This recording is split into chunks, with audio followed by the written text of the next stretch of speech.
I think you all know that the CCBA has a grant program. The grant program is funded from 15% of the general operating budget at the end of the year. And we give away grants in the amount of $1,500 per grant. And that usually accommodates 6 grants a year. The grant season is opened on January 1st and it ends on April 1st. We give grants to institutions, groups, corporations, not individuals, not CCBA members, because our 501c3 status prevents a member from benefiting from being a member of the organization. Proposals have to further one of the goals of the CCBA and regarding the art and science, beekeeping, pollinators, conservation, agriculture, and or education within all those areas. Applications are submitted via the CCBA website. They are competitive. They're reviewed by the grant committee, and recommendations go forward to the board for funding. If you have any people that you know that would be interested in applying for the grants, just tell them about it. It's okay for CCBA members to pass on this information to their friends that will support the club activities, but you can't be a major owner of the receiving entity.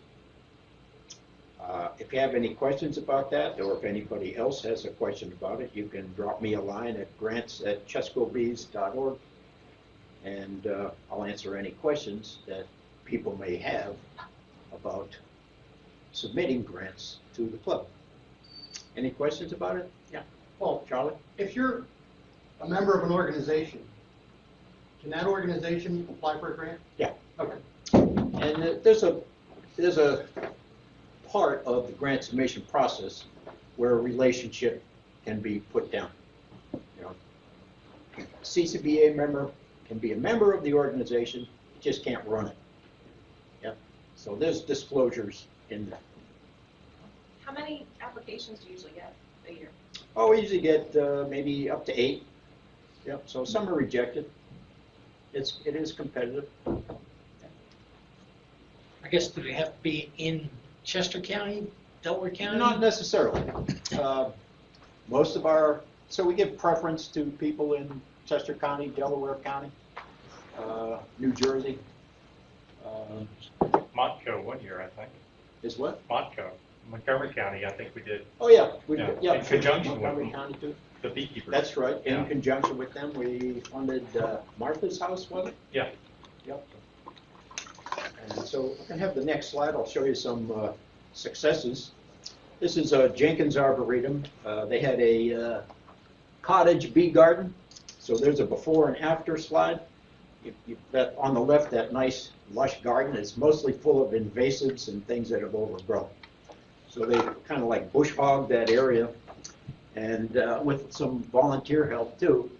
And they planted 600 plants, including 28 taxa, and it'll be a nice looking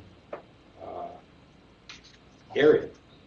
Let me tell you what they consider great pollinator plants.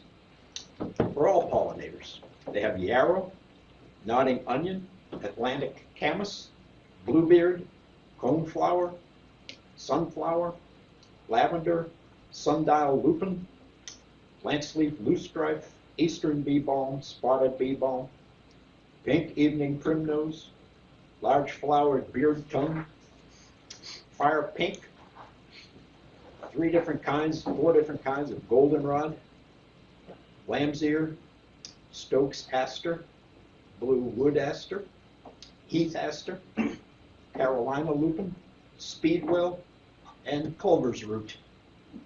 So those are all great pollinator plants. And like I said, they put 600 around that place, so it should be pretty nice when it finally grows up this spring. I'd like to point out that a lot of those are at the plant sale. All right. A lot of those are Next slide. We supported Bondsville Mill Park. As was mentioned, we have an apiary there. So this is their mill run, and on the left is before, and it was overgrown with stilt grass. And that's a tough plant to eradicate, so they had a boatload of volunteers come in and pull it all up. And they refurbished the area with coralberry, false indigo, pawpaw, pussy willow, and snowberry. Native plants all. Bondsville Mill Park is into native plants. Next slide. Tyler Arboretum had a beehive in the past. They were or last year they did not. So they applied for funds to put in beehives and educate the public. And there's a picture of their beehives that they established and educating the public with queen in a frame box. Next slide. This is an interesting one from Westchester University, Dr. John Picciotto. So he wants to kill small hive beetles with nematodes. So the idea is, and a lot of people in here are infected with small hive beetles and could definitely use nematodes to control them. The problem is bulk production of nematodes. How are you going to do it? It's tough. So he's trying to optimize the condition for growing nematodes in a bioreactor or some mass scale up. And he's looking at the different entities that go into this kind of production. So at the bottom right, there's a picture of a nematode. It's barely visible, little tiny worm, and it's Steinerema coprocarpsi. That's the nematode. The nematode needs a bacteria as a symbiotic bacteria. So they've cultivated the bacteria on agar dishes. They add the nematode to it. They grow quite well with the co-cultivation of the bacteria. And he's looking at different ways to amplify this process. You can either grow them in a culture of bacteria, or you can grow them in wax moth larvae. So the upper right is some culture dishes that have wax moth larvae. The nematodes can be added to the wax moth larvae.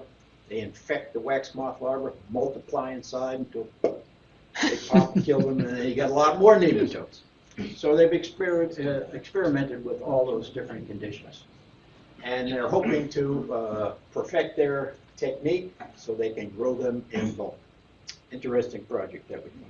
I wonder if he's got somebody that's got small hive beetles that he can test against. Is what? I wonder if he's got someone that has lots of small hive beetles. That he can test against? Yeah. They'll probably do field trials later on. I need to reach out to this I guy. was thinking of you.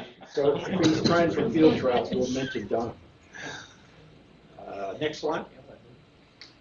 Tower Hill School in Wilmington, Delaware, had a bee club, and they reactivated it. They spent money on another nuke, put another hive in there, reactivated the bee club, so they train the students. The students do all the care of the hives. They also have instruction on candle making and honey production. So they extract and sell their honey, and they make candles. Next slide. Okay, this is a very interesting one. New Covenant Community Church, outreach to Kenya, is in Africa. So this church has been working with 4 local pastors in Kenya for a couple of years, teaching them how to do beekeeping by Zoom. So with our funds last year, and a lot of other volunteer funds, they went over to Kenya in September. They set up 3 apiaries, 30 hives. They built 30 swarm boxes, because you just can't order a package of bees in Kenya. You have to catch your own. So it's different pictures of them instructing the people and building hives and training. They trained 20 farmers, came in from different areas, and They trained them all and gave a talk on beekeeping and how to do it. And the trainers trained the other people. And so we had 3 members of our club. That's Walt Talunas in the right there. Any of the members here today? Okay.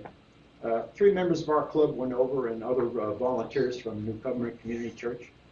And they went over in September, and I got this midterm report in November. So in that 2-month period, they had caught 20 swarms already. So they catch a swarm, dump it in the hive, and go on from there. So worked well there. I think that's the last one. Any questions on the grant program? Very cool. Thanks.